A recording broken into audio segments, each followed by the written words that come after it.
अब आपसे सवाल है, फिर कथा सुनाऊंगा। सवाल यह है कि आप ही बताओ, आप सब लोग मिलके बताओ कि भगवान कहां नहीं है। अब ये तो सब बताएंगे कि भगवान यहां वहां, पर कहां नहीं है वो भी मुझे जानना है।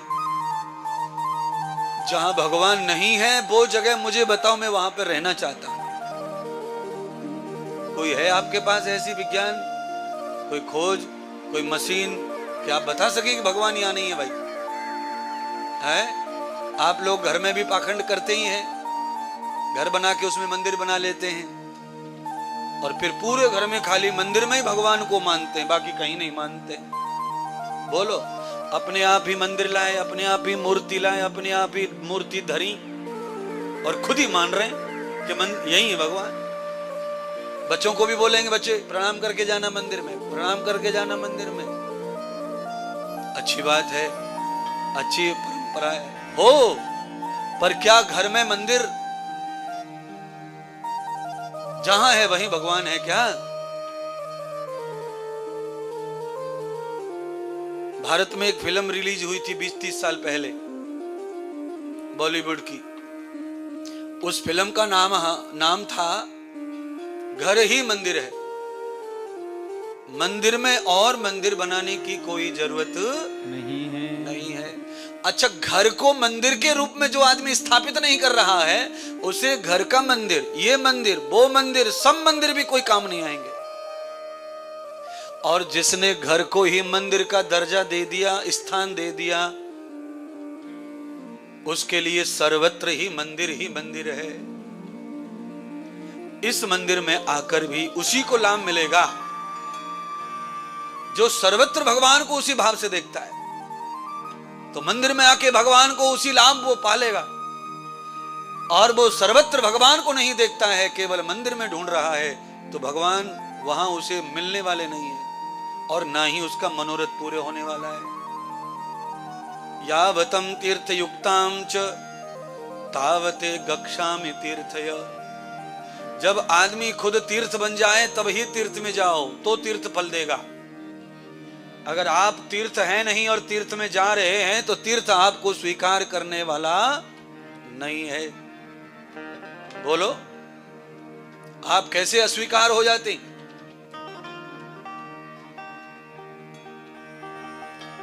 आजकल तो सब आपको सिखाया जा रहा है।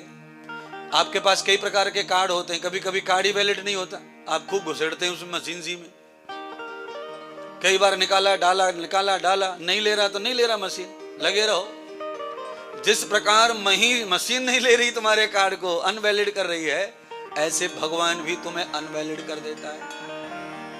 इसीलिए कार्ड को भी हमेशा अपडेट करते रहना चाहिए। आपका बैंक भी पैसा नहीं लेती है, बैंक भी आपका पैसा लेना बंद कर देती है अगर केवाईसी नहीं की तो।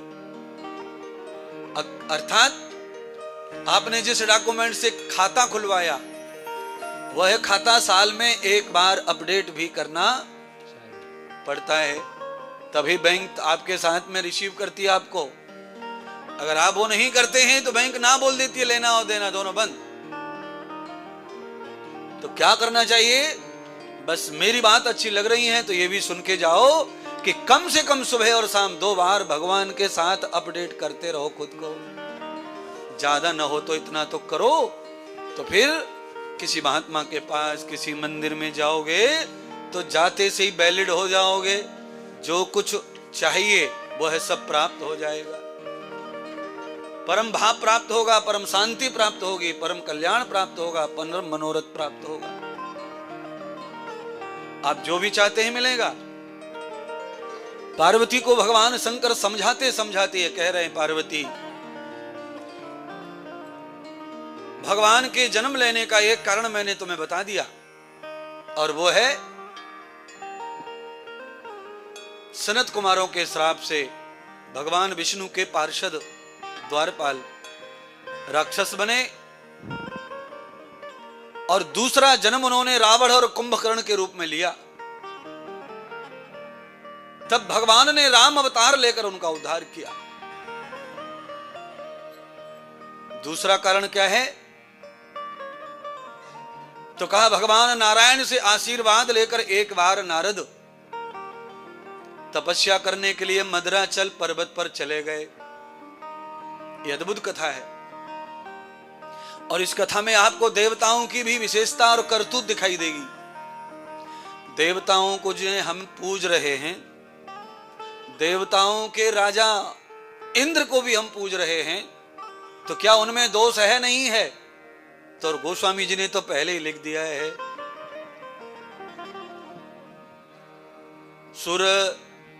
सुर माने देवता, सबकी रीत ऐसी है, स्वार्थ में आदमी अंधा हो जाता है। सुर नर मुनि सब हो गया। ये जो स्वार्थ है वो आदमी को स्टेबल नहीं रहने देता है। उसकी स्थिति में बड़े बड़े ऋषि, बड़े बड़े योगी जति फेल हो गए अपनी मर्यादा से। किस कारण? स्वार्थ के कारण। आप जिंदगी में भक्त की इच्छा कैसी भी पूरी करो, पर अपनी इच्छा के लिए संसार में नहीं जीना है। संत को, महात्मा को, योगी को, जति को। भक्त का धर्म है, वो आया है तो उसकी इच्छा पूरी हो, पर अपनी इच्छा मार के जियो। अगर संत, अपनी साधु, सन्यासी अपनी इच्छा नहीं मार पाया तो उसकी साधता, सादगी सब खत्म हो जाएगी। इसलिए इच्छाओं का दमन करना ही तप है, और इच्छाओं का दमन करना ही सौंदर्य है, इच्छाओं का दमन करना ही विकास है, और इच्छाओं का दमन करना ही परम शांति है, और इच्छाओं का दमन करना ही परम योग है। इच्छाओं की तृप्ति करते करते आदमी नष्ट हो जाएगा, पर कभी तृप्ति होने वाली नहीं है। इच्छा क्या है? इच्छा ऐसे समझो जैसे जलती हुई अग्नि में घी चढ़ाते जाओ, चढ़ाते जाओ, चढ़ाते जाओ। अग्नि भभकती जाएगी, भभकती जाएगी, भभकती जाएगी। आप खुद को या खुद के पार्टनर को, जीवन साथी को कभी तृप्त नहीं कर पाएंगे, संतुष्ट नहीं कर पाएंगे। हमेशा वो कमी ही कमी निकालेंगे तुम्हारे जीवन में। मेरे लिए क्या किया तुमने, मेरे लिए क्या किया, यही चलता रहता है जिंदगी भर। सब कुछ सौंप दिया, कुछ बचा ही नहीं है, तो भी यही कि क्या किया। 70% शादीशुदा लोग तो एक दूसरे के ऊपर आक्षेप ही लगाते रहते हैं। क्या आक्षेप? मेरे तो भाग्य फूट गए, मेरी तो किस्मत फूटी है, न जाने कौन से जन्म का कौन सा पाप है जो मुझे ऐसी पत्नी मिली है या ऐसा पति मिला है। अब बोलो, कैसी पत्नी, कैसा पति चाहिए था जो कैसा मिला है भाई। बस भौतिक संसार की जो तृष्णाएं हैं उनमें कोई कम पड़ जाए तो आदमी भाग भाग को तोड़ता है और जन्म जन्मा को कोसता रहता है खुद को। भाग्य से अच्छा मिला, खुश रहिए, और भाग्य से जो बुरा मिला उसको सहन कीजिए। क्यों? भाग्य तभी पूरा होगा, तभी समाप्त होगा, और तभी आगे भाग्य खुलेगा।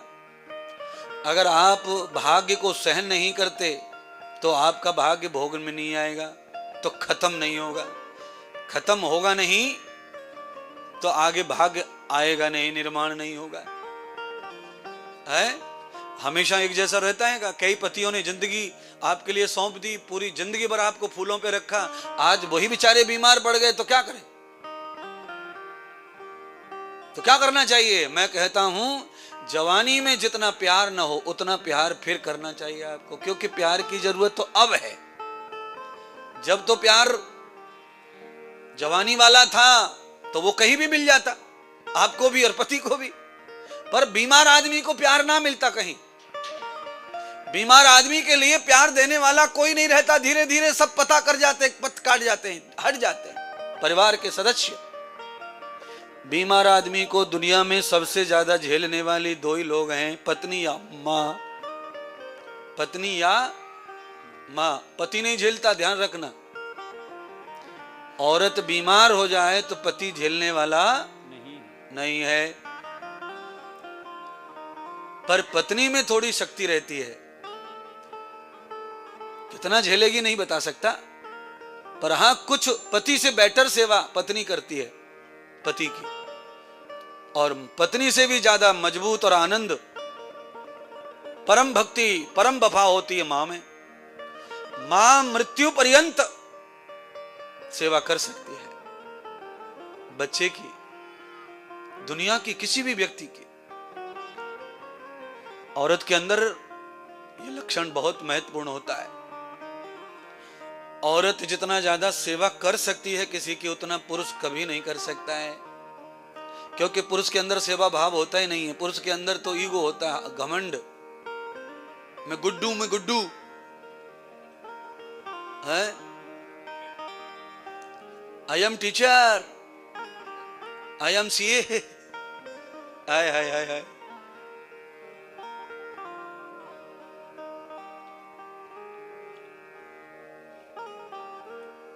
भगवान ने सब कुछ अलग अलग किया है स्त्री पुरुष का, तो जहां स्त्री की महिमा है वहां तो प्रशंसा करनी होगी मुझे। तो जितनी महिमा स्त्री की बताई जा रही है, उतना महिमा के साथ साथ महिला खतरनाक भी होती है। दुनिया में भगवान से भी जो पराजित ना हो, उसे महिला परास्त कर सकती है। महिला अगर मन बना ले तो बड़ी बड़ी हस्तियों को नष्ट कर देती है, केवल वाणी से। कुछ कहने करने की जरूरत ही नहीं है, वाणी। अगर उसने संकल्प ले लिया कि नहीं बैठना है, मुझे खत्म करना है दुनिया से, तो वाणी से खत्म कर देगी सारे जगत में लोग, आदमी को। इसलिए हे पुरुषों, हे पति देवो, सुबह सुबह उठ करके दंडवत प्रणाम मार लिया करो पत्नियों को।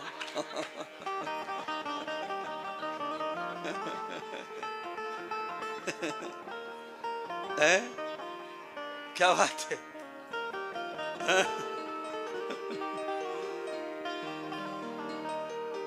आपको हंसी क्यों आई है? एक नया काम बता दिया गुरुजी ने, इसीलिए हंसी आई है ना। आप सोच रहे होंगे गुरुजी तो नियम ही तोड़ दे रहे सब हिंदू धर्म में। हिंदू धर्म में तो लेडीज पैर छूती है, पति भगवान मानती है, पति परमेश्वर मानती है। बहुत अच्छी बात है, आशीर्वाद। आप अपने पति को परमेश्वर ही मानो, मैं भी चाहता हूं कि आप परमेश्वर मानो। पर जिस पति को आप परमेश्वर मान रही हैं, उसे भी आपको लक्ष्मी ही मानना चाहिए, तभी परमेश्वर रहेगा। नहीं तो परमेश्वर रहेगा कैसे? अधूरा। अच्छा बोलो, परमेश्वर की पत्नी स्वीटी तो नहीं हो सकती ना, लक्ष्मी होगी नारायण की पत्नी, तो स्वीटी कैसे होगी? तो अगर आप परमेश्वर का स्थान पति को दे रहे हैं, उनके लिए पूजा कर रहे हैं, अगरबत्ती जला रहे हैं, दिया जला रहे हैं, उपास कर रहे हैं, व्रत कर रहे हैं, पति अच्छे रहें, लंबी उम्र रहे, स्वस्थ रहें, उनके हाथों से हम शमशान जाएं, ऐसा कृपा करो ठाकुर। आप खूब सब करो, पर पति को सत्संग जरूर ले जाओ। सत्संग में ले जाकर इंद्रदेव महाराज को सुनवाओ, जिससे पति भी तुमको लक्ष्मी माने, और आपके अंदर लक्षण ही लक्षण दिखाई देवे तुम्हारे पति को। इतने लक्षण दिखे पत्नी में कि पति गिन न सके।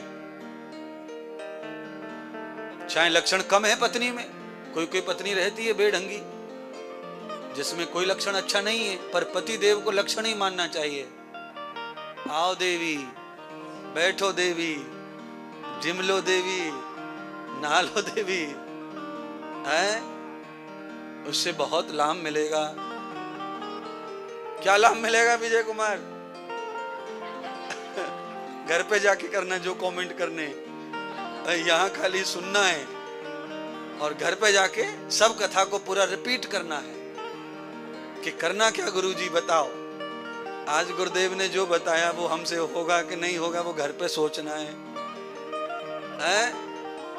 अच्छा, एक बार सभी पुरुष यही कह दो, सच बोलने में क्या बुराई है? गुरुजी हमसे कभी होने वाला नहीं है, ये हमसे नहीं होगा कि देवी देवी लक्ष्मी लक्ष्मी। हम तो दिन भर कमियां निकालने पे लगे पड़े, हम कहां से महिमा गाएं इनकी? पर राम कथा है महाराज, राम कथा में क्या है मर्यादा, वो कथा में ही जब आएंगे तब सुनाऊंगा, और आज की बात को याद भी करवाऊंगा। मैंने क्यों कहा कि पत्नी को प्रणाम करना चाहिए? तो कथा में आएगा तो आप सुनाऊंगा तो आप मान जाना, फिर जरूर आने वाला है समय आए तो। क्यों? परस्पर देवो भवः, पति और पत्नी दोनों बराबर के ही पूजनीय हैं और बराबर के सम्मान के हकदार हैं, और दोनों ही देव हैं। पति पत्नी दोनों देव होते हैं, इसलिए विवाह के समय दोनों की पूजा की जाती है। दुल्हन की भी पूजा होती है और दूल्हा की भी पूजा होती है। और हमारे हिंदू धर्म में तो कई दिन होती है। कुमारी लड़की की पूजा 3, 4, 5 दिन पहले से चालू रहती है। आज भाभी आई हैं वो पूजा करेंगे, आज मौसी आई हैं वो पूजा करेंगे, तो बहुत चलता है। ऐसी दूल्हा की भी पूजा होती है। अच्छा, उसके बाद बहू जब घर आ जाती है तो पूरी सास, जितनी सास रहती हैं, चाची मौसी सास, सब सास पूजा करती बहू की। आप जब ब्याह करके आई थी पति के घर में, तब आपकी पूजा हुई थी कि नहीं माताओं? सासू माँ ने आरती वारती उतारी थी दरवाजे पर? हाँ महाराज, उतारी थी। और इतनी महिमा है कि आपके माथे की तो पूजा करती हैं, साथ में वो आपके चरणों की भी पूजा करती हैं महाराज। बहू से आज्ञा करती हैं, अरे बहू रानी, हे लक्ष्मी, ये अक्षत, ये चावल अन्न भरा हुआ कलश है, इसको लात मार दे। सास इतनी विश्वास करती है बहू पे कि पैर लग जाएगा तो हमारे घर में लक्ष्मी प्रवेश हो जाएगी, धन और धान्य की वर्षा होगी। इतनी महिमा है बहू की। पर बाद में धीरे धीरे बहू की महिमा कम होती चली जाती है। क्यों? क्योंकि देखने के दांत अलग और खाने के अलग। हाँ, जब पूजा हो रही है उस समय तो बहू अलग है। उस समय बहू कैसी आप सब जानते होंगे, मुझे क्या पूछना है। उस समय बहू कैसी रहती है मालूम है आपको?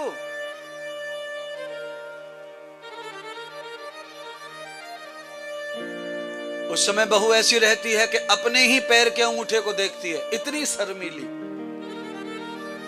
नैयों देखे, सास को तो देखती ही नहीं है, नीचे की ओर देखती है, और कमर पे से बिल्कुल झुक के खड़ी रहती है नीचे की ओर।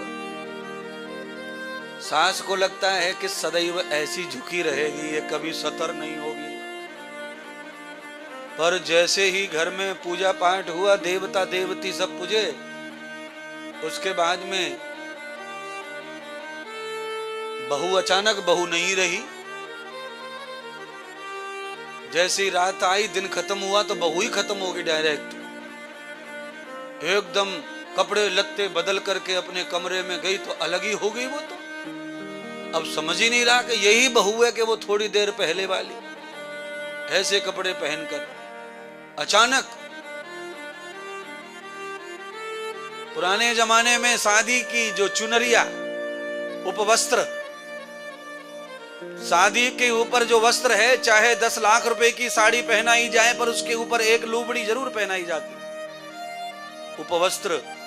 और उसी उपवस्त्र को वेद में धर्म कहते हैं। वेद में उपवस्त्रम मसीहि, उपवर्तम मसीहि, ये जो उपवस्त्र होता है, जो महिलाएं दुपट्टा चुनरी आदि ओढ़ती हैं, ऐसा साड़ी के ऊपर भी मैंने देखा। भारत में छत्तीसगढ़ है, बिहार है, झारखंड है, उड़ीसा है, गुजरात है, वहां महिलाएं कप साड़ी के ऊपर भी लुबड़ी सी डालती हैं। यहां भी मैंने देखा था, रोशनी जी के घर में रोशनी जी साड़ी के ऊपर दुपट्टा सा डाल के रखती हैं, उनकी बहनें भी डालती हैं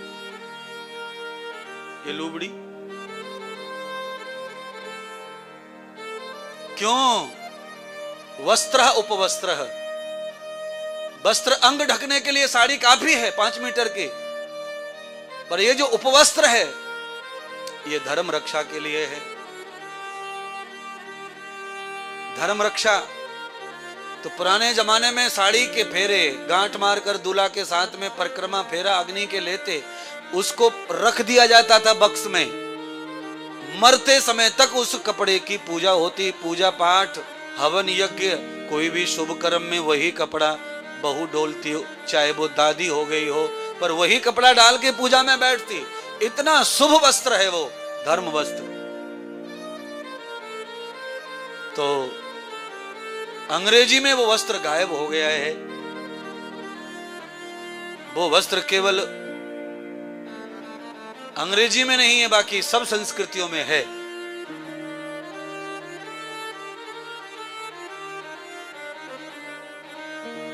क्या है दूसरा कारण भगवान के प्रकट होने का? तो दूसरा कारण, नारद जी घोर तपस्या करने के लिए भगवान नारायण से आज्ञा लेकर गए। और तपस्या क्या? तपस्या नारद को यह करनी है कि काम के ऊपर विजय प्राप्त करनी है। सबसे दुष्कर काम है ये, काम के ऊपर, काम देव को हराना है, वासना को हराना है। यही तप करने नारद गए। और ये तपस्या ऐसी है जिसे ब्रह्मा विष्णु महेश भी पूरा नहीं कर पाए, वो भी इससे बचा नहीं पाए। बाद में तो भगवान ने इसे भस्म कर दिया था कामदेव को, पर नारद जी भगवत कृपा से कामदेव को बस में करने के लिए मद्राचल पर्वत पर ध्यान कर रहे हैं। बरसान वर्ष निकल गए और ध्यान करते करते जब हल्ला मच गया कि नारद कामदेव को बस में कर लेंगे तो इंद्र की गद्दी पर बैठेंगे, इतने बड़े देवता हो जाएंगे, तो इंद्र को बड़ा टेंशन आ गया।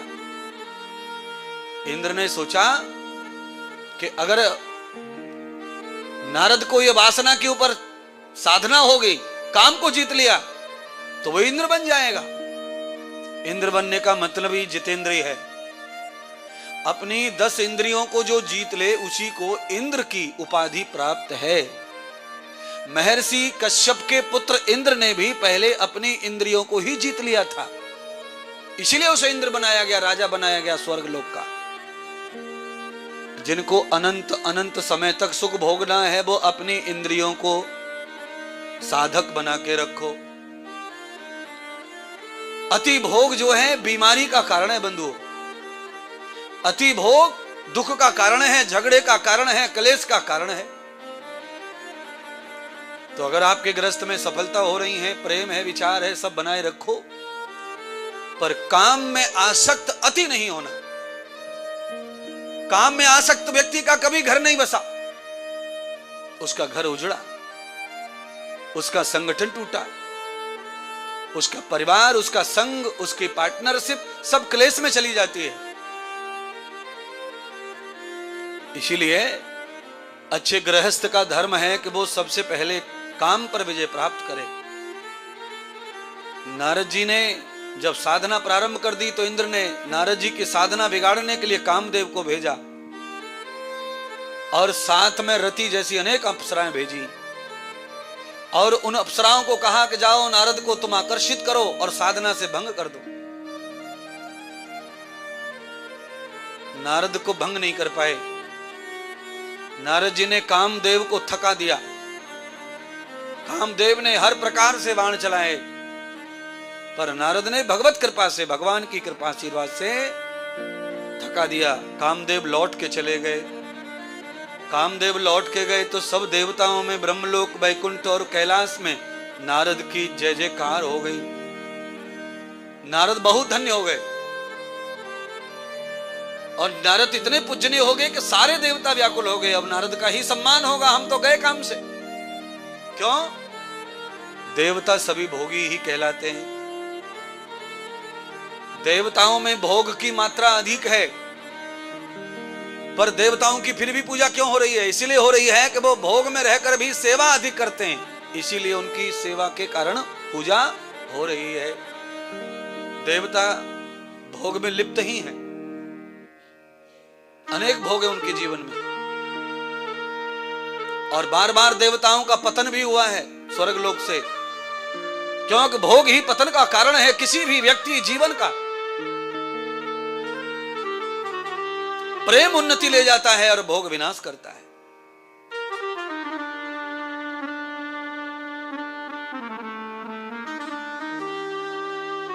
नारद मुनि कामदेव पर विजय प्राप्त करके जब चारों तरफ जय जयकार हुई तो नारद ब्रह्मलोक में अपने घर गए। नारद जी ब्रह्मा के पुत्र थे। ब्रह्मलोक में पहुंचे तो माता जन्म देने वाली सरस्वती ने बड़ा सम्मान किया अपने पुत्र का। मेरा ऐसा पुत्र है, तपस्वी योगी बन के आया है, और कामदेव के ऊपर मेरे पुत्र ने विजय प्राप्त कर ली, मैं तो धन्य हो गई, मेरी कोख धन्य हो गई। ऐसी माताएं पहले हुआ करती थी और अब ऐसी माताएं नहीं हैं। अब ऐसी माताएं हैं कि अगर बालक साधु बन जाए अचानक तो मां जो है लड़ बैठती है गुरुओं से, माथा खाने आ जाती है, लड़ाई कर देती है माथा, और FIR तक कर देती है महात्माओं के ऊपर, गुरु जी के ऊपर, कि मेरे बच्चे को बाबा बना दिया, बाबा बना दिया, बाबा बना दिया।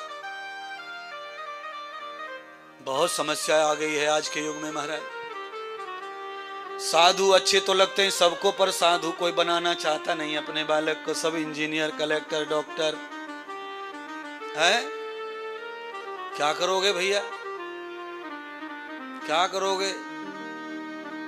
कम से कम 30 लाख पढ़े हैं जिनको नौकरी नहीं मिल रही है, इंजीनियर।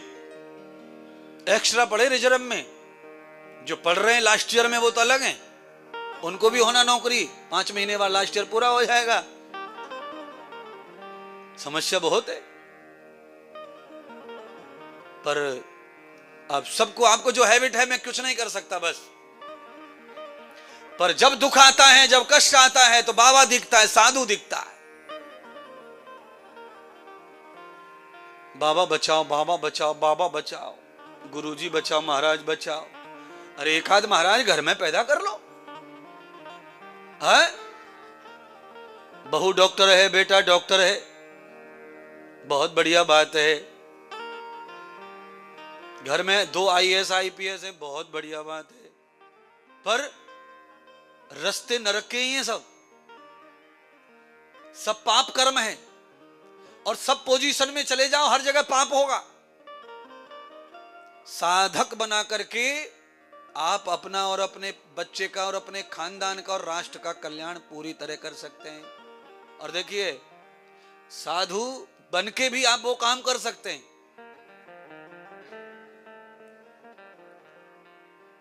आप कितना भी पढ़ सकते हैं, आपको जितना पढ़ना साधु बन के, आपको जितना अध्ययन करना, जितना नॉलेज लेना, सब ले सकते हैं। क्यों? आप जो कुछ भी पढ़ रहे हैं वो सब साधुओं की ही देन है, सब ऋषियों की देन। दुनिया का जितना विज्ञान है, ये माइक से लेकर लाइट तक, कैमरा से लेकर टीवी तक, ये सारा ऋग्वेद का, ऋषियों का विज्ञान है। आप जितना भी मॉडर्न विज्ञान देख रहे हैं, इस पे चाहे मोहर किसी भी कंपनी की लगी हो, पर इसका जन्म ऋग्वेद से हुआ है। दुनिया का जितना भी इलेक्ट्रॉनिक है, जितना भी इलेक्ट्रिक है, मैकेनिकल है, सब सारा का सारा ऋग्वेद से, सब ऋग्वेद में निकला हुआ है। ऋचान युक्तांतम वेदस्य मूलम।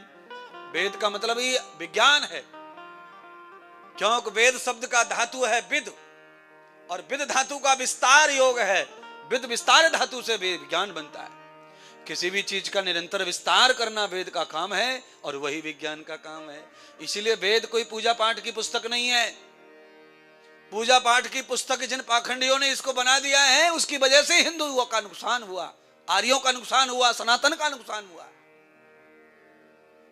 ये केवल पूजा पाठ की नहीं है, पूजा पाठ भी विज्ञान ही है। इसीलिए वेद में कुछ मंत्र हैं ऐसे, जिनसे अगर आप ये जल चढ़ाएंगे, जिनसे फूल चढ़ाएंगे, जिनसे ये चढ़ाएंगे, तो आपका 100 गुना विस्तार हो जाएगा। उसका विज्ञान है वो भी। अगर वो विज्ञान ना हो तो केवल मंदिर का ही छत ऐसी क्यों होती है ऊपर की ओर, बाकी सब छत ऐसी होती है प्लेन। विज्ञान तो है ही। लाल पीले हरे चावल क्यों किए जाते हैं? चौकी पर रखने के लिए, पूजा करने के लिए। यह भी विज्ञान और भूगोल ही है। यह भूगोल का रंग है। क्योंकि हम मंडल स्थापित करते हैं चौकी पर पूजा करते समय, और जब मंडल बनाते हैं तो मंडल कहां होते हैं? मंडल धरती पर नहीं है, धरती से लेकर मंडल अंतरिक्ष में पैर रहे हैं। उन सारे मंडलों को, ग्रह नक्षत्रों को, सबको स्थापित करते हैं, और उनके जो स्वामी देवता हैं उनको भी स्थापित करते हैं, और उन्हें उसी तरह का रंग प्रदान करते हैं जिस रंग के वो देवता हैं। ये विज्ञान है और इसका लाभ मिलता है। पर इसको बिना विज्ञान के भाव से कोई देख रहा है तो उसे लाभ उतना नहीं मिलेगा। बड़े बड़े ज्ञानी ध्यानी आचार्य और पंडितों की जरूरत है पूजा पाठ के लिए, पर वो संभव नहीं है। तो सदगुरु भगवान कहते हैं माता पार्वती से, देवी, ब्रह्मा ने भी सम्मान किया नारद जी का। नारद सम्मान के कारण बैठे ही नहीं, घर में खड़े रहे। पिताजी आए, ब्रह्मा जी आए, उन्होंने बहुत सम्मान किया, बहुत स्तुति की। है पुत्र, तुमने जो काम किया है वो तो मैं स्वयं ब्रह्मा नहीं कर पाया, कामदेव को विजय नहीं कर पाया, कामदेव को बस में नहीं कर पाया। और मेरे पुत्र नारद, तुमने कामदेव को जीत लिया, मेरा नाम ऊंचा कर दिया। आओ, तुम्हारा अधिकार अब मेरे आसन पर, मेरी गद्दी पर है, इस गद्दी पर तुम बैठो। नारद कामदेव को बस में करते ही अहंकार में आ गए थे, और उस अहंकार के कारण नारद जी जो है पिता की गद्दी पर बैठ गए, और पिता रास्ते में, माता खड़ी है, पिता खड़े और नारद जी बैठे हैं आसन पर। आजकल किसी पर कोई फर्क नहीं पड़ता है, पर पुराने जमाने में यह चलन नहीं था। पुराने जमाने में माता पिता अगर खड़े हैं तो पुत्र बैठता नहीं था खटिया पर, चाहे खटिया सूनी पड़ी रहे भारत में।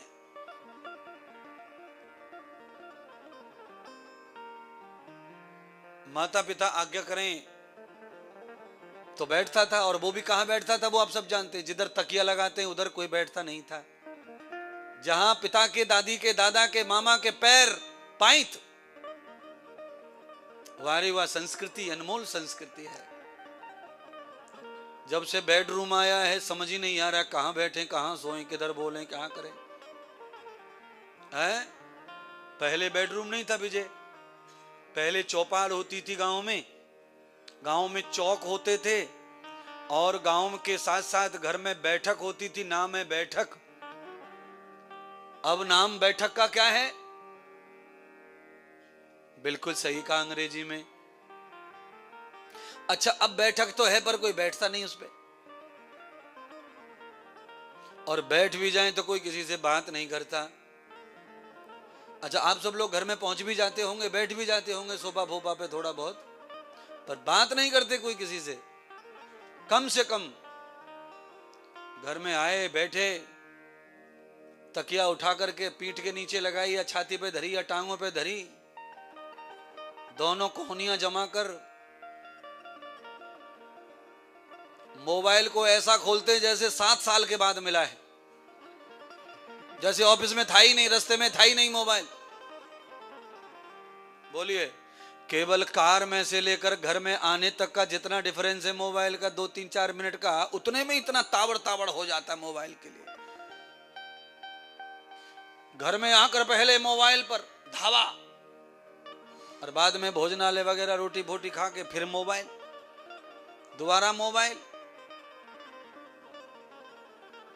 मोबाइल देखते देखते ही आदमी सो जाता है, कभी कभी तो मोबाइल अपने आप ही बिस्तर पे सो जाता है।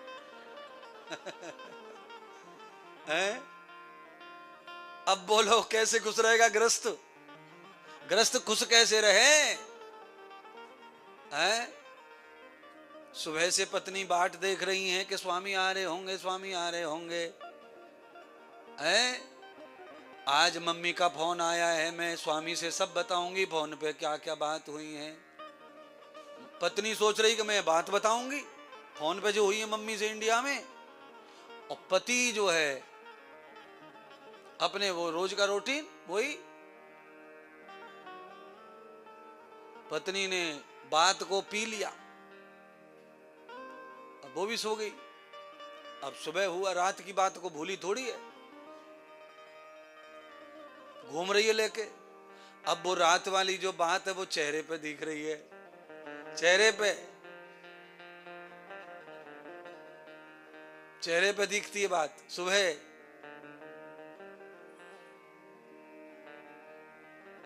क्या हो गया, पति चल दिए नौकरी ऑफिस, और पति ने आवाज लगाई, बॉक्स कहाँ है, किचन डिब्बा कहाँ है, भोजन कहाँ।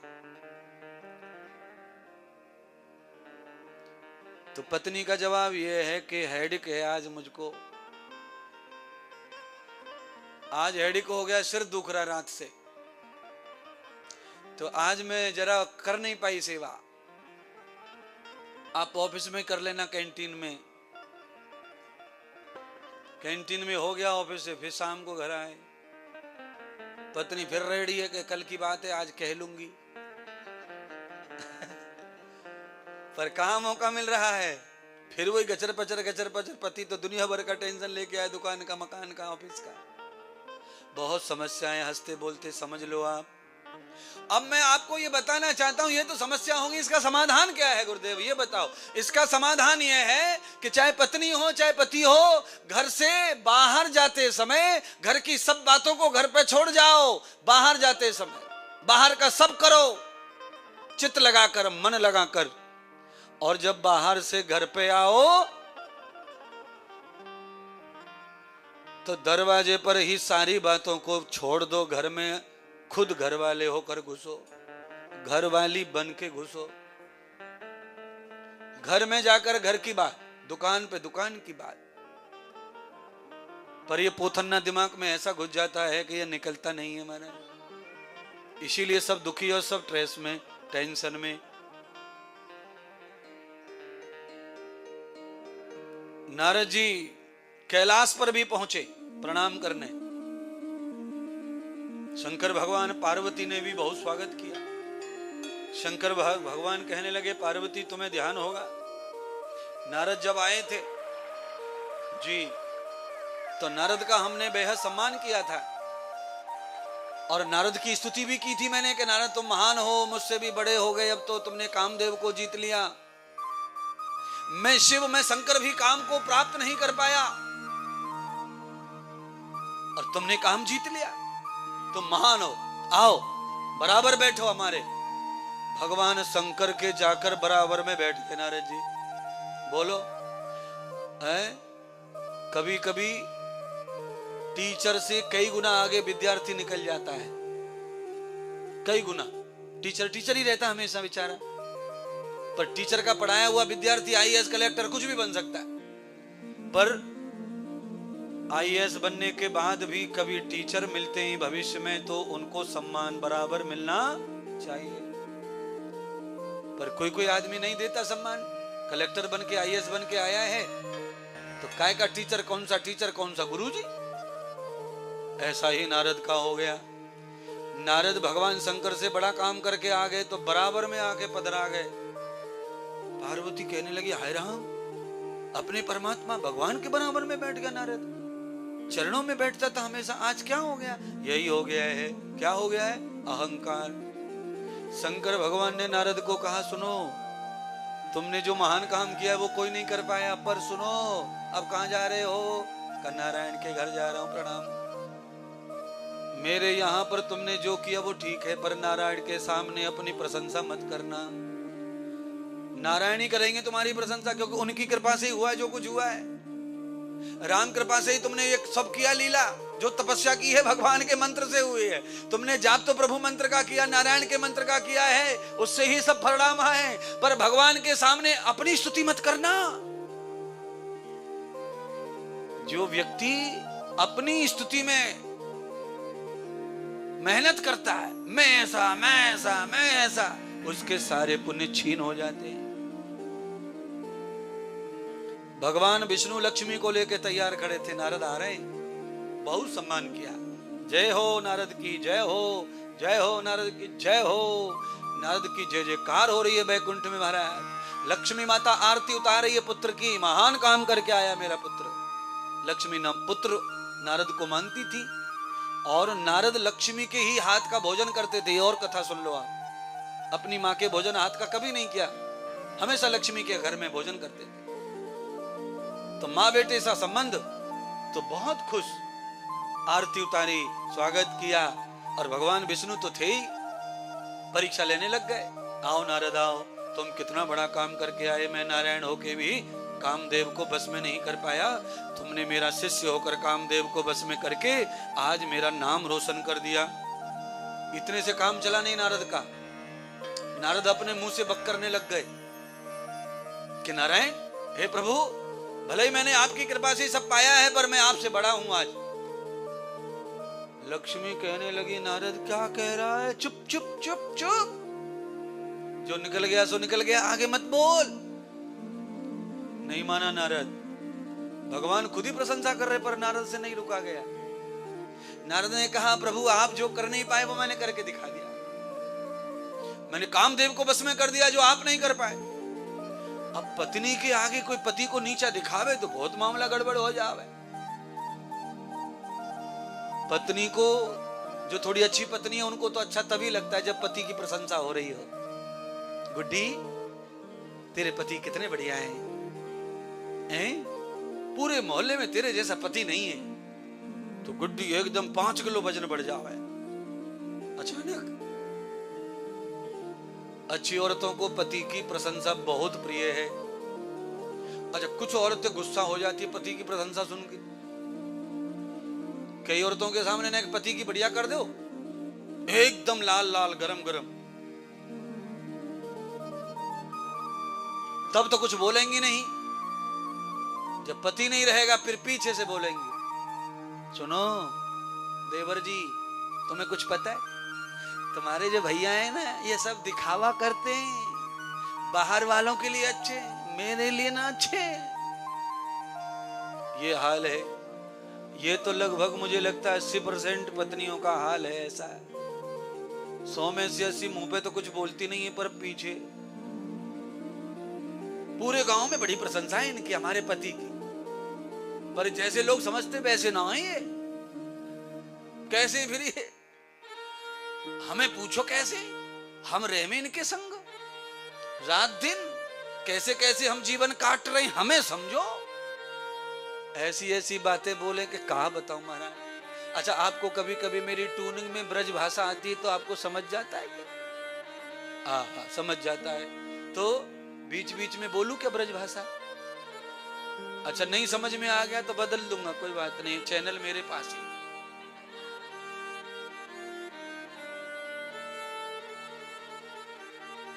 भगवान नारायण को ऐसा महसूस हुआ कि नारद का सर्वनाश हो जाएगा अब, और ये मेरा परम भक्त है, इसका नाश नहीं होना चाहिए।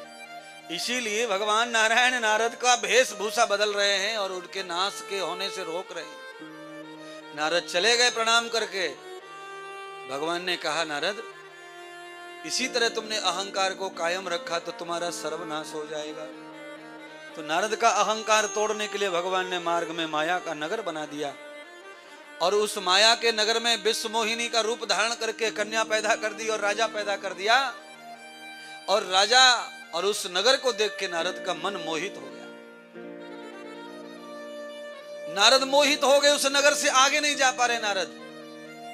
और उस नगर की महिलाओं को नारद देख रहे हैं, कोई बर्तन घिस रही है, कोई झाड़ू लगा रही है, कोई नाली साफ कर रही है, पर अति सुंदर महिलाएं, अति सुंदर महिलाएं। नारद ने कहा, झाड़ू पोछा गटर साफ करने वाली महिलाएं इतनी सुंदर है, तो यहाँ के राजा की बेटी कैसी होगी, क्या होगा? कल्पना चालू हो गई, क्योंकि भगवान नारायण ने अपना हाथ हटा लिया नारद के ऊपर से और माया बिठा दी। इतने में नारद की बुद्धि में माया घुसी और नारद ने पूछा, भैया इस गांव में क्या हो रहा है, ये बैंड क्यों बज रहा है, फलाना क्यों हो रहा है? तो माया के नर नारियों ने कहा, महाराज, हे नारद मुनि, इस गांव के जो राजा हैं उनकी कन्या का स्वयंवर हो रहा है, विवाह हो रहा है, पर अभी कोई वर मिला नहीं है, वो वर ढूंढ रहे हैं। तो नारद ने कहा कि मैं बहुत बड़ा ज्योतिषी हूं, मुझे ले चलो, मैं बता सकता हूं वर। और नारद जी तो बहुत बड़े प्रकांड त्रिकालदर्शी ज्योतिषी थे। नारद का ज्योतिष था रेखा। तो लोग लेके गए, राजकुमारी को देखा तो नारद एकदम पगला गए। राजकुमारी तो ऐसी कि नारद की नजर ना हटे राजकुमारी से। महाराज इनका ही है विवाह, यही वर के लिए परेशान है। नारद ने कहा हाथ दिखाओ। नारद जी ने हाथ की रेखा हाथ में धर के देखने लगे तो घंटों निकल गए पर रेखा ही ना मिले। कारण भगवान नारायण लीला कर रहे हैं, नारद को माया में और काम में फंसाते चले जा रहे हैं। हाथ ही ना छोड़ रहे नारद, रेखा ही ना मिल रही। और रेखा मिल भी गई है तो बताना नहीं चाहते किसी को, क्योंकि रेखा में सीधा सीधा लिखा हुआ है कि इस कन्या के जो पति हैं उनका नाम है विष्णु भगवान। विष्णु भगवान। अब नारद सोच रहे हैं कि मेरा रेखा गणित फेल हो रहा है, कि रेखा खराब है, समझ में नहीं आ रहा। विष्णु भगवान को तो लक्ष्मी जैसी महान पत्नी है, पर ये कन्या के हाथ में रेखा विष्णु की क्यों है? अच्छा, कई नारियों के भाग्य में दो दो पति होते भी हैं, वैसे 3 भी होते, 4 भी हो सकते होंगे। माया की जो पत्नी है उनके हाथ में रेखाएं कितने भी पति की होती हैं, और ऐसे ही पतियों के हाथ में कितनी भी पत्नियों की रेखा रहती हैं, उनको दिखाने की कोई जरूरत नहीं है, वो माया का रूप ही है।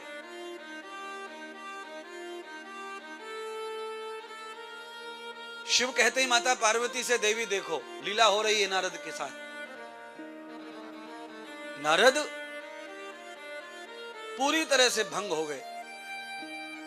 नारद की मति काम नहीं कर रही कि इस कन्या के हाथ में विष्णु विष्णु विष्णु लिखा है, क्या करें? तो नारद ने कहा रुको, शाम तक रुको, अभी मैं सब गणित लगा के आता हूं, अपने भगवान के पास जा रहा हूं और गणित लगा के बताऊंगा कि वास्तव में इसका पति फिक्स कौन है। अभी शाम तक कोई पति मत ढूंढ लेना। नारद को लग रहा था कि अगर भगवान विष्णु ना बोल दे तो फिर मैं अपनी सेटिंग लगाऊंगा। तो दौड़कर भगवान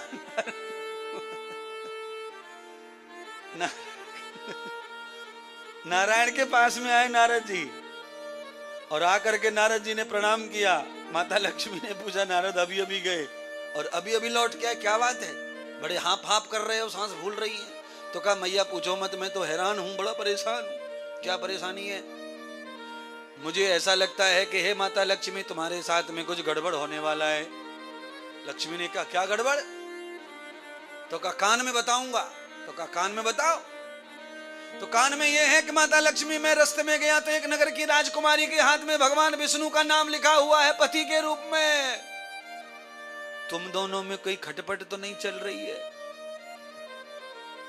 अगर हे लक्ष्मी मां, भगवान शंकर, भगवान नारायण के अंदरूनी कोई खटपट है तो मुझे बताओ, मुझे तो डाउट लग रहा है। तो लक्ष्मी कहती है मेरे स्वामी और मेरे में तो बहुत प्रेम है, कभी कोई खटपट नहीं है। तो कहा मम्मी जी बात ऐसी है कि कन्या जो है उसके हाथ में पति के रूप में नारायण की ही नाम छप रो, क्या करें? तो लक्ष्मी ने सब कथा सुनाई।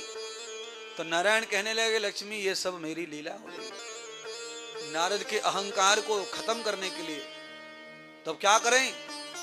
तो नारायण से पूछा। नारायण ने कहा अरे पगला हो गया है क्या? ऐसी लक्ष्मी जैसी पत्नी को छोड़ के मैं दूसरा विवाह?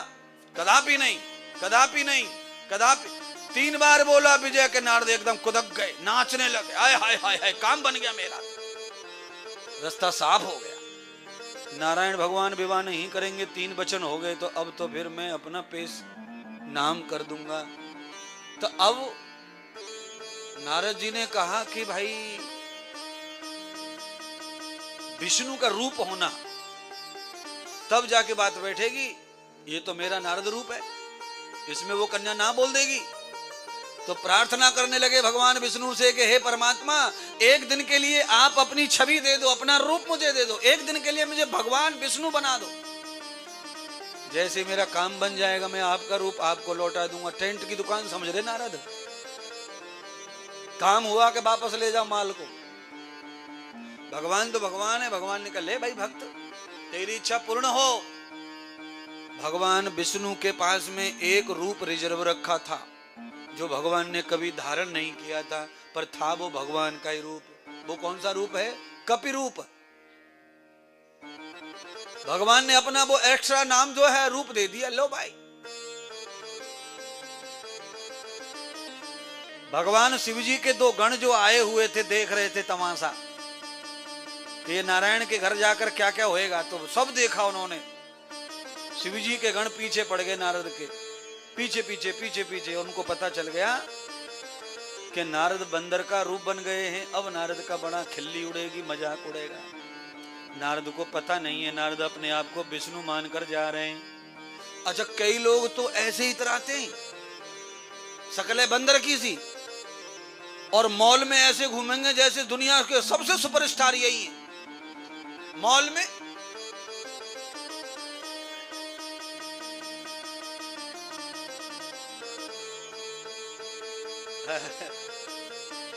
अब एक बार तो कह दो, इतनी मुझे 1.5 घंटा हो गया, 1.25 घंटे हो, एक बार कह दो गुरुजी आप एकदम सही कह रहे हैं, मॉल में ऐसा ही हो रहा है महाराज। बंदर को सो मुंह, ओए होए होए होए, इतराने के ठिकाने देखो फिर है। बैठ गए जाकर कुर्सी पे नारद जी, विष्णु भगवान के घमंड में कि हम विष्णु। इसका मतलब विजय कुमार आप समझ लो, एक दिन के लिए शादी के दिन वाले दिन सभी दूल्हा विष्णु ही रहते हैं। एक दिन के लिए सबको भगवान की पोजीशन प्राप्त हो जाती है। जो आता है वही दूल्हा को पूज रहा, दादी पूज रही, दादा पूज रहे, बुआ जी पूज रहे, जो आवे टीका टीका टीका, दूल्हा धकाधक पूज रहा। एक दिन के लिए भगवत रूप बन जाता है, ईश्वरीय रूप मिल जाता है। भाग्य है शादी करने वालों का, एक दिन के लिए। और देखो, एक ही दिन भगवान बनने के लिए आदमी जिंदगी भर के लिए बलिदान दे रहा है। बोलो, एक दिन के चक्कर में पूरी जिंदगी भर पिसाई कर रहा है, हाय हाय कर रहा है। इंडिया से लेकर के न्यूजीलैंड तक भटक रहा है, केवल एक ही चीज के चक्कर। क्या करे महाराज है? पूरे विश्व भर में इंडिया के लोग फैले हुए, और केवल इसी बात के लिए फैले हुए कि बीवी खुश हो जाए, कैसे भी खुश हो जाए, खुश हो जाए, खुश हो जाए। अरे भैया, दुनिया में सब कुछ नोटों से खुश नहीं हो सकता है। अगर आपके पास में पति धर्म पूरा है तो वैसे ही खुश हो जाएगी पत्नी, पर जब आप पति के रूप में पूरे नहीं हैं तो आपको दूसरी चीजों से जोड़ना पड़ता है फिर खुद को। ये ध्यान रख लो। अगर हलवाई की दुकान पर मिठाई ओरिजिनल हो ना, तो फिर उसमें कुछ डालने की जरूरत नहीं है, लाल पीला हरा सफेद। मिठाई जब ओरिजिनल रहती नहीं, नकली रहती, तो उसमें अलग अलग रंग, अलग अलग डिजाइन बनानी पड़ती है महाराज। आज तक आपने लाल रंग की रबड़ी खाई है कभी? लाल रंग की रबड़ी नहीं खाई। अच्छा, आज तक पीले रंग की रबड़ी नहीं खाई, हरे रंग की रबड़ी नहीं। अच्छा, आपने वो बर्फी हरी कलर की खाई है, पीले कलर की खाई है, क्योंकि रबड़ी प्योर है, उसमें कुछ भी मिलाने की जरूरत नहीं है, नहीं है।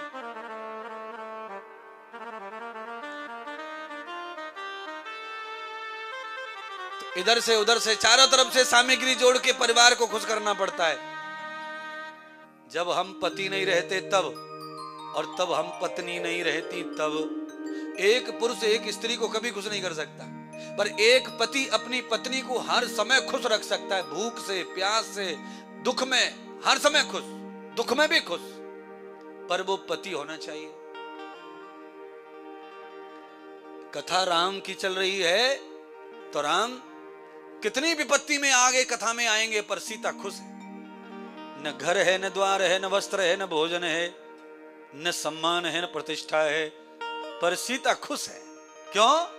क्यों खुश है? रघुपति राघव राजा पतित पावन सीता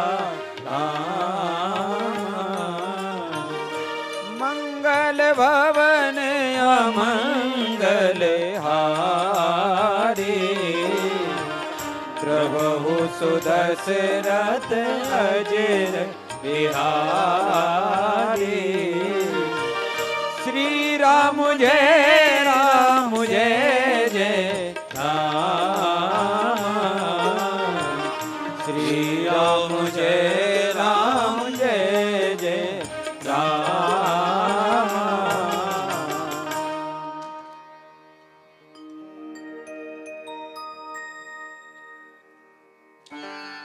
माया रूपी जो कन्या थी वो माला लेकर आई।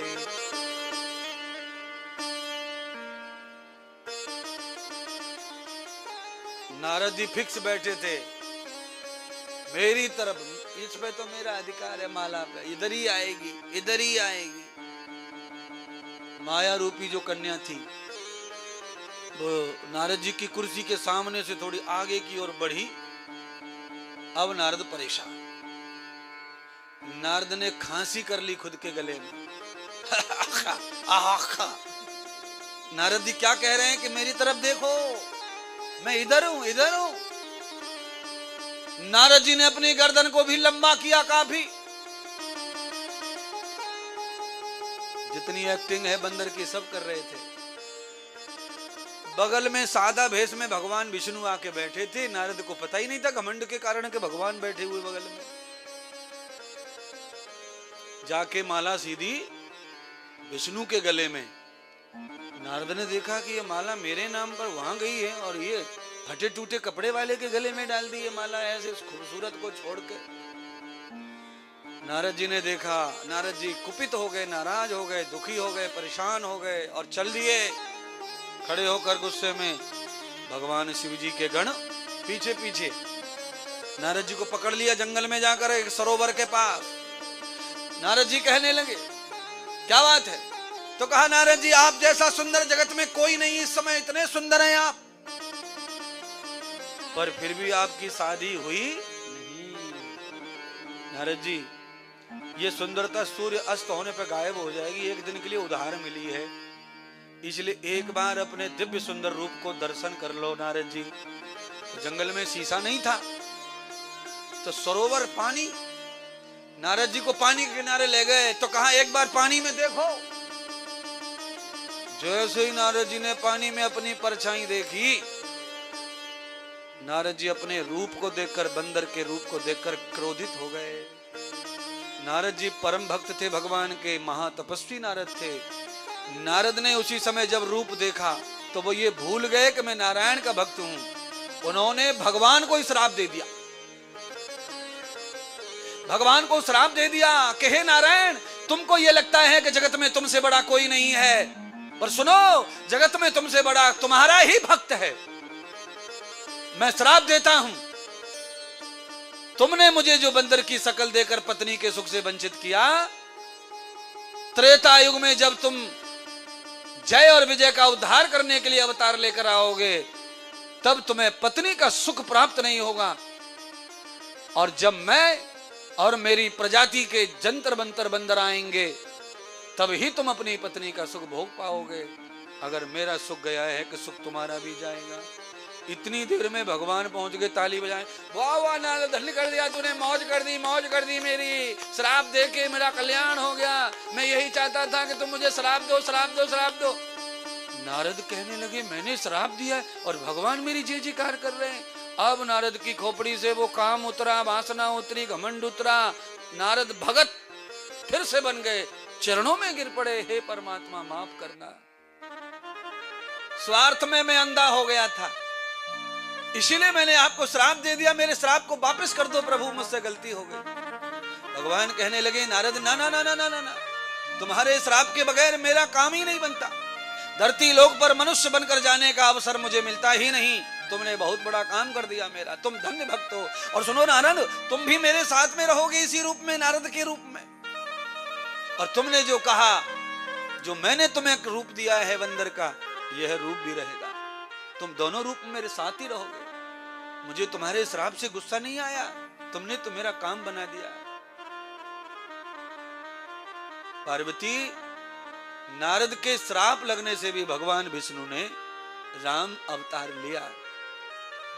तीसरा कारण, भगवान कहते हैं ब्रह्मा के बड़े पुत्र शतरूपा और मनु महाराज ने 10,000 वर्ष तक घोर तपस्या की भगवान विष्णु को पुत्र के रूप में पाने के लिए। 10,000 वर्षों की तपस्या के बाद भगवान विष्णु जब प्रसन्न हो गए शत्रुपा और मनु महाराज से, तब भगवान ने आकर उन्हें दर्शन दिया। और दर्शन दे करके, वो दर्शन देने वाली जगह कौन सी है भारत में? वो कौन सा महान तीर्थ है जहां भगवान राम अयोध्या में नहीं, अयोध्या से पहले जहां प्रकट हुए, वो जगह है नैमिषारण्य। दोबारा सुनो, वो जगह कौन सी है? नैमिषारण्य है।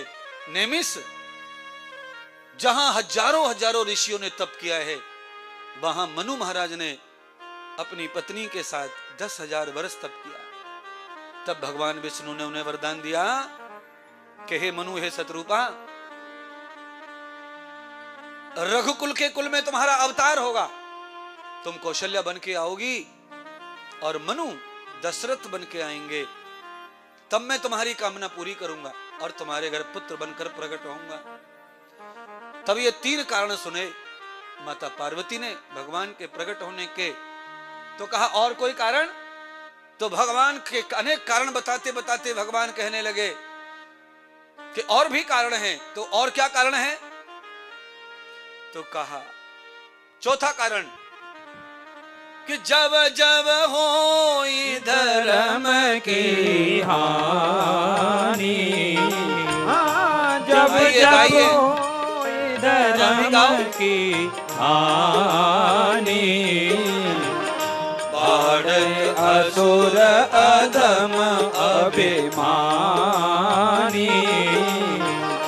तब तब धरि प्रभु विविध शरीरा,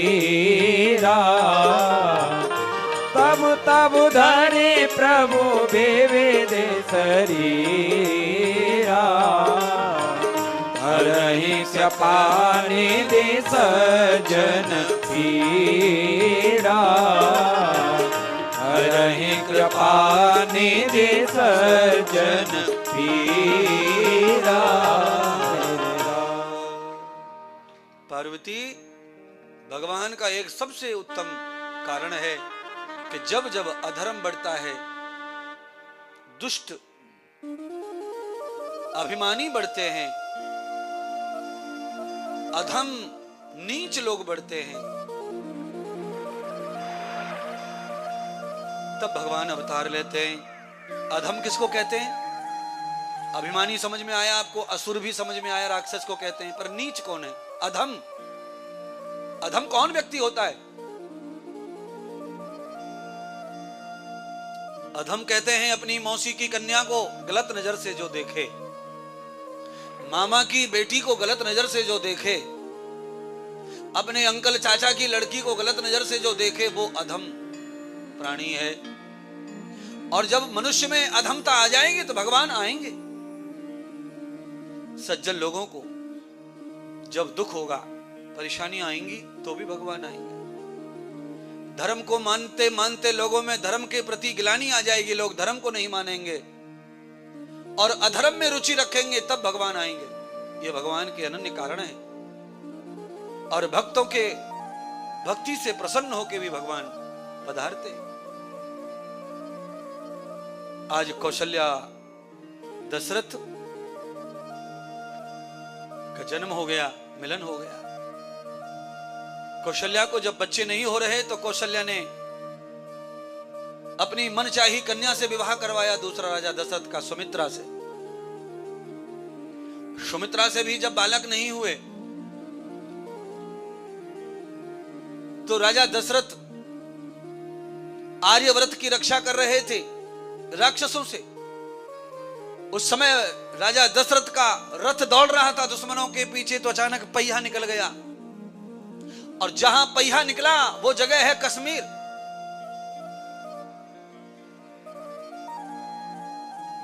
उस समय कश्मीर नाम नहीं था, उस समय उसका नाम था केक देश। राजा केकस की कन्या केक बहुत योद्धा वीर थी। वो सुंदर तो लोग वहां होते ही हैं, पर सुंदरता के साथ में योद्धा वीर आज भी वीर ही हैं। क्योंकि सीमावर्ती राज्य होने के कारण इतना आतंक, इतना दुश्मनी, इतनी बंदूक चलती है, फिर भी वहीं रह रहे। तो योग्यता वीरता तो है। कहते हैं माता कैकेयी ने, रथ का पहिया निकल गया तो राजा दशरथ के प्राण बचाने के लिए घोड़े के साथ दौड़ करके रथ के पहिए के साथ हाथ लगाकर दौड़ती रही। कितनी ताकत, कितनी वीरता होगी। घोड़े के साथ में एक तरफ पहिया और एक तरफ कैकेयी ने उठा लिया रथ को, और घोड़े के साथ दौड़ रही हैं और राजा के प्राण बचाए। तब राजा दशरथ ने कैकेयी को अपनी पत्नी बना लिया कि तुमने आज जो प्राण दान दिया है, अब इस शरीर पर सिर्फ तुम्हारा हक है। तो माता कैकेयी के साथ भी विवाह हुआ, पर दुर्भाग्य है कि कैकेयी माता से भी बालक नहीं हुआ। तब राजा दशरथ कहां गए? राजा दशरथ ने कहा जाकर के अपने गुरुदेव वशिष्ठ से कि मुझे सन्यास चाहिए, मेरा ग्रस्त पूरा हो गया है और अब मेरी उम्र भी हो रही है, 3 पत्नियां हैं पर मेरा वंश नहीं चला है, तो मुझे सन्यास दो, मेरी अवस्था सन्यास की है। तो गुरु वशिष्ठ कहने लगे, राजन तुम्हारे जैसे सज्जन, तुम्हारे जैसे योद्धा जो कभी युद्ध नहीं हारे, इसलिए अयोध्या,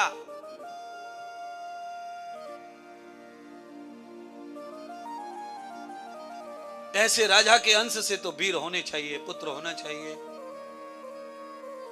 राजन, शिष्य होने के नाते मैं तुम्हें वचन देता हूं, तुम्हारे घर पुत्र होगा। सन्यास का टाइम अभी बाकी है, अभी तुम्हारी उम्र इतनी नहीं है।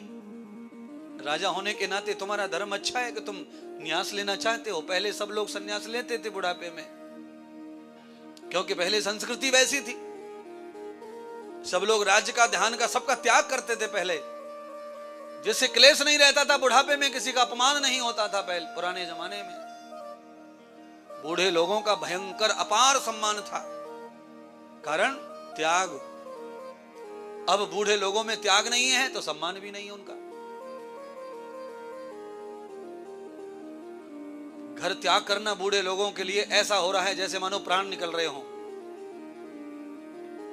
अरे मैं कहता हूं कि समय आ गया है, बच्चे विवाह करके तुम्हें छोड़ छोड़ के जा रहे हैं। तुम जिस शहर में रहते हो उसी शहर में बहू और बेटा रहते हैं, शहर वही है, पर तुम्हारे साथ में क्या हो रहा है क्या मालूम है। खाने को दौड़ रहा है घर, कमरे 5 हैं, कमरे बंगले में खाली पड़े हैं, पर फिर भी बहू बेटा अलग बंगला, अलग बंगला, अलग बंगला, अलग क्षेत्र, अलग डायरेक्शन। क्यों भाई, क्यों? 3 कमरे खाली पड़े, एक तुम्हारा, एक तुम्हारे बच्चों का, एक रिश्तेदारों का। पर कल्चर के साथ बह रही है दुनिया। बुढ़ापे को अच्छा बनाना चाहते हो तो त्याग पैदा करो। महाराज कहां जाएं? जाना कहीं नहीं है। अपने भोग भाग को छोड़ करके अपने भाग्य को बनाने के लिए निकल जाओ। महात्मा संतों की शरणागति में जाओ, वहां बैठो, ध्यान करो, भजन करो, शिक्षा लो, दीक्षा लो। बचपन से लेके 25-30 साल पढ़े तो जवानी संवार पाए, और बुढ़ापे में अगर धर्म ग्रंथों को पढ़ेंगे तो भविष्य सुधार लोगे, अगला जन्म सुधार लोगे, फिर जन्म लेना है। यही धर्म है शास्त्रों का। 4 अवस्थाएं हैं, ब्रह्मचर्य, गृहस्थ, वानप्रस्थ और सन्यास है। सन्यास, सन्यास भाव नहीं ले रहे, मन में सन्यास नहीं आ रहा है? मन में सन्यास नहीं है। आदमी बुढ़ा हो गया फिर भी भोग में डूबा हुआ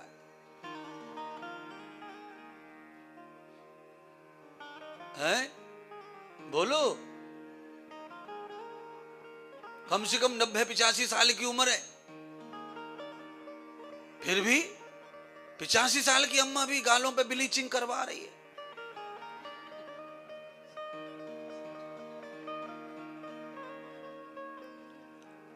क्या करना चाहती है 85 साल की अम्मा?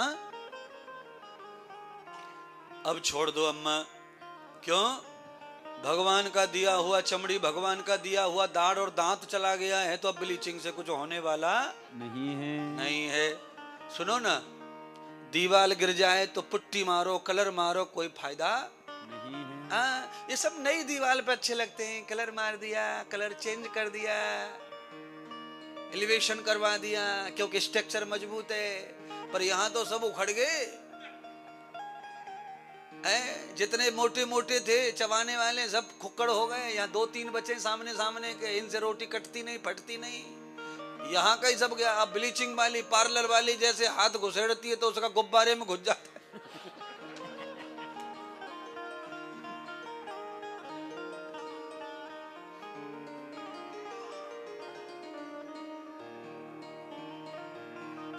सपोर्ट खत्म हो जाता है ना। और ये दिखता तो है नहीं सपोर्ट। वो बेचारी सोचती है, पार्लर वाली जो मिस्त्री है वो सोचता है कि कर दो मिस्त्री है तो ठीक कर दो भैया। तो वो कई डिब्बी सी लेकर बैठती है कि यहाँ लगा दूंगी, थोड़ा सा गड्ढा भर दूंगी, यहाँ से कर दूंगी, पर मामला नहीं जमता। क्यों? कारण है। कारण यह है कि गाड़ी की उम्र निकल गई है तो डेंटिंग भी टिकती नहीं है। डेंटिंग, लोहा कमजोर हो जाए तो बेल्डिंग पकड़ता नहीं है। बेल्डिंग नहीं पकड़ता है। लोहा कमजोर हो जाए तो बेल्डिंग का प्रेशर पड़ते लोहा कट के गिर जाता है। इसीलिए बेल्डिंग पकड़ने के लिए भी थोड़ी ताकत होना। अरे महाराज, आपने किया है क्या पार्लर कोर्स जो इतना जानते हो? किया नहीं है, पर दिन सुबह से शाम तक पार्लर वालों के साथ ही दिन गुजरता है। मैं पूछू न पूछू, लोग खुद ही बता देते हैं महाराज। स्टाइल मैं समझ जाता हूं कि मैं इतनी मजाक कर रहा हूं, ये महिला हंस क्यों नहीं रही है। बाद में पता चलता है कि ताजा ताजा करवा के अभी आई है प्लास्टिक। हाँ, बाद में पता चलता है कि ये ताजा करवा के आई है। ये हंसी और ये उतरा, पलटा मारता यूं खपट्टा।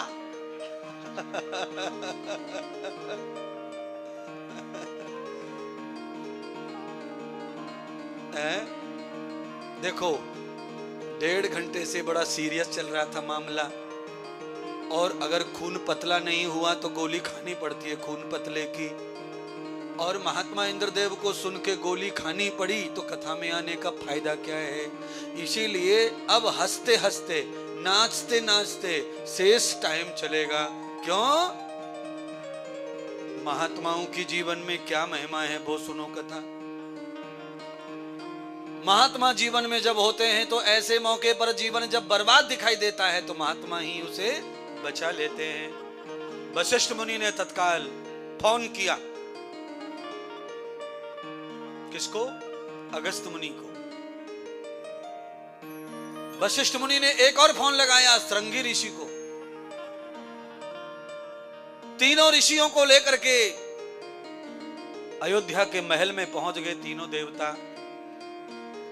यंत्रम मंत्रम तंत्रम, एक ऋषि यंत्र जानते हैं, एक तंत्र और एक मंत्र।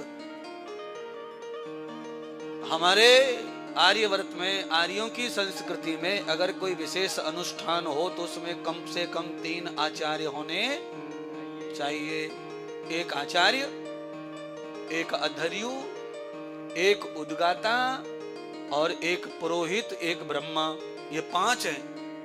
पर 5 में ऐसा हो जाता है कि अम्मा मर गई, काका पापा मर गया, तो 3 तो होना,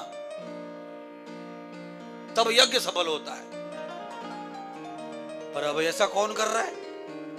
3 ब्राह्मण की दक्षिणा, और वो भी ब्रह्मा टाइप ब्राह्मण। उद्गाता, उद्गाता कैसा ब्राह्मण होता है? उद्गाता उसको कहते हैं जिसके शब्द में माधुर्य हो, शुद्धि हो। उद्गाता ब्राह्मण, आचार्य। उद, उसके मुंह से मंत्र निकले तो ऐसा लगे कि वो कोई परम गीत गा रहा है। हमारे भूपेंद्र जी मंत्र बोलते, कुछ बोलते मुंह से, तो ऐसा लगता है कि सुनते रहो कानों में, और सुनाओ, और गाओ, और गाओ।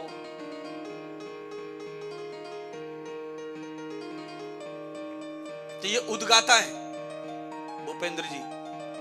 उनके ब्राह्मणत्व में, पुरोहित्य में, वाणी में माधुर्य है, यानी कि सीखा है। और सीखने के बाद अगर श्रद्धा नहीं रहेगी तो माधुर्य नहीं आएगा वाणी में।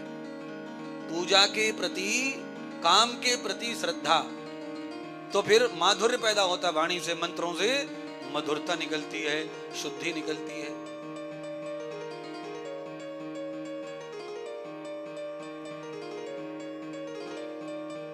और पुरोहित, हमारे शास्त्री जी पुरोहित का कार्य करते, मैं देखता हूं साथ साथ रहते, दोनों काम करते हैं। पुरोहित कैसा होना चाहिए, पुरोहित के लक्षण क्या हैं? तो कहा तदम हिस्तान कृत्वाम पराह। पराह माने दूसरों का हित चाहने वाला। दूसरों का हित चाहने वाला क्या होता है? वो हमेशा दूसरों को अच्छी सलाह दे, और जो कुछ भी पूजा पाठ हो रहा है उसमें बिना पूछे बताए क्या ये करो वो करो। जैसे अभी आचार्य जी यहाँ खड़े थे तो कह रहे थे रोशनी को अपने पितरों का नाम ले, अपने पितरों को याद कर कह रहे थे, वो पूछ भी नहीं रहे तो भी बता रहे जबरदस्ती। क्यों? पुरोहित का काम ही यही है। अगर वो जाने तो पुरोहित की जरूरत क्या, वो जानती तो कर लेती, पर वो कह रहे हैं ये पुरोहित का काम है, जो हमेशा दूसरों का हित करने के लिए बीच में कूद पड़े। पुरोहित चाहिए यज्ञ में, उद्गाता चाहिए, और एक ब्रह्मा ऐसा चाहिए कि उसकी देख रेख से सभी ब्राह्मण उचित कार्य करें, कोई गड़बड़ ना कर जाए। इतना योग्य और इतना उसका शासन चाहिए उनके ऊपर। पूजा सफल हो जाती है। पंचदेव, पंच ब्राह्मण, पंच गव्य, पंच द्रव्य और पंच देवता पूजक हैं हमारे हिंदुओं के। ऐसे ही किसी बड़े अनुष्ठान के लिए 5 इसी प्रकार के पूजनीय देवता ब्राह्मण चाहिए। ब्रह्मा चाहिए चतुर्ज्ञानी, सामवेद से लेकर ऋग्वेद तक समस्त मुख को ऐसा ब्राह्मण अधिष्ठाता बनकर आसन पर बैठे, वो केवल निरीक्षण करे। और जो पंडित वेद पाठी हैं वो स्वस्वर बोले और चारों वेदों के मंत्रों का यथा उचित पाठ करें और सब गायन करें। सामवेद का गायन करें, यजुर्वेद को स्वर से बोलें, अथर्ववेद को सस्वर बोलें और ऋग्वेद को जटा से मूल पाठ। आहा, जटा पाठ वेद का जब करेंगे कोई ब्राह्मण और तुम देखोगे तो पगला जाओगे, सबके सब मर जाओगे, उनके दीवाने हो जाओगे। किसी ब्राह्मण की वाणी ना हो तो भी वो वेद मंत्र गा सकता है। उंगलियां, हाथ, पैर सब वेद मंत्र गाते हैं। और जटा पाठ ऐसा पाठ होता है कि उस पाठ को जो ब्राह्मण कर ले वो प्रमाण परम विद्वान है, परम विद्वान। जटा पाठ कठिन है, एकाध मंत्र 2-4 मंत्रों के पंडित लोग कर लेते, सीख लेते, पर जटा पाठ अगर किया तो फिर कोई भी मंत्र आ जाए वेद का, उसी को जटा पाठ में बोल दिया जाए तो वो थोड़ा कठिन होता है। पर ऐसे भी आचार्य भारत में हैं और इसीलिए मुगल आए, अंग्रेज आए भारत में, यहूदी आए, पारसी आए, सब थक के चले गए, पर भारत की सनातन संस्कृति को कोई बिगाड़ पाया नहीं बिगाड़ पाया है। क्यों? इस प्रकार से वेद पढ़ने वाले ब्राह्मणों के कारण। ऐसे वेद जाता ब्राह्मण अपने पेट में धर लिए वेद, राक्षसों ने वेद चुरा लिए, ले गए, पर कुछ नहीं बिगाड़ पाए। आज उन वेदों की मेहरबानी है कि राजा दशरथ के घर किलकारियां होंगी। यज्ञ हुआ, पुत्र कामेष्टि यज्ञ हुआ, कामधेनु गाय का दूध लाए वशिष्ठ जी अपनी गौशाला से, उसी दूध में औषधि पकाई गई। गाय की महिमा क्या है? भारतीय गाय की महिमा यही है, गाय के दूध में अनेक औषधियां बनती हैं, अनेक दवाओं का निर्माण होता है, और कई दवाएं ऐसी हैं जिनको बिना गाय के दूध के खाए लें तो कोई काम नहीं करेगी। उसको गाय का दूध होना। तो कामधेनु, कपिला और दूध मंथन करके औषधि बनाकर यज्ञ पूरा हुआ, और औषधि बनाकर जो स्वाहाकार होता है उसमें से वापस जो लौट के आता है, जो दौड़ में पड़ता है, उसी प्रसाद को तीनों रानियों को बांट दिया गया। खिला दो।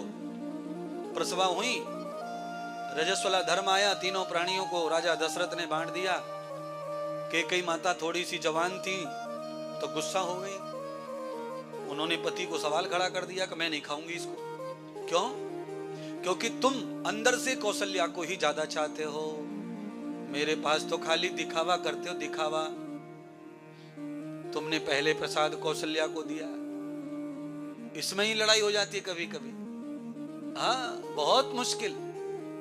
शादियों में ऐसी लड़ाई हो जाती है, पार्टियों में ऐसी लड़ाई हो जाती है। पहले उसको खिलाया, हमें तो पूछा ही नहीं, हमें तो बाद में खिलाया, हमें तो बाद में पूछा। अरे बाद में और पहले क्या होता है? कैकेयी माता ने प्रसाद को फेंक दिया। रामायणकार कहते हैं कि जब प्रसाद फेंका तो आंगन में पड़ा और आंगन खुला हुआ था। आंगन में से चील उड़ के आ रही थी, उस चील की नजर पड़ी, दोना को उठा के चील ले गई। अंजनी पर्वत पर अंजनी माता पुत्र प्राप्ति के लिए साधना कर रही थी, तपस्या कर रही थी। चील ने दोना छोड़ दिया आकाश से।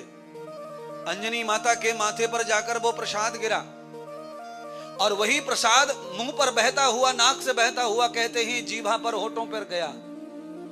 तो अंजनी माता ने उस प्रसाद को ग्रहण कर लिया, वो मुख में चला गया। अब आप समझ गए होंगे क्या हुआ होगा उससे। अब वहां तो सब कुछ अच्छा हो गया।